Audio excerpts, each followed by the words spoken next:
પણ તમારા ઘેર બેઠેલી માં હોય ને કુળદેવી એને એક નિવેદ કરીને પ્રાર્થના કરાય કે માં આ ગલતી થઈ લે દંડ પેટે કદાચ એક નારિયેળ વધેરું છું માં માફ કરજે ભૂલ ચૂક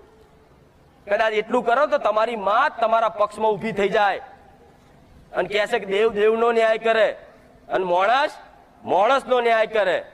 તો દેવ દેવનો ન્યાય કરે તો તમે તમારી કુળદેવીને પ્રાર્થના કરી દંડ પેટે નિવેદ આલો ને એક ખાલી કે માં અમે આ પારકી માતા અમે ઘરમાં લાયા અને તને માં પૂછ્યું નહીં અને જો એ વાતે તું માં મારો કુળનો દીવો યાત્રા થયો હોય તો માં એક નિવેદ આલું છું અને કદાચ 25 કિલો ચકલાન ચણ નાખી દઉં છું અને આ વાતની માં માફી માંગુ છું હવે જગતમાં ભૂલ નહીં થાય પણ માં બેઠેલી માતાનો રસ્તો બતાય તો તમારી માં ઘરની તમારા પડખે ઊભી થઈ જશે અને ગમે તેવી બહારની માતા છે ને એની ઓંગરી પકડીને તગેડે આવશે તમારી માં તમે કોઈ માતાને મૂકવા ના જઈ શકો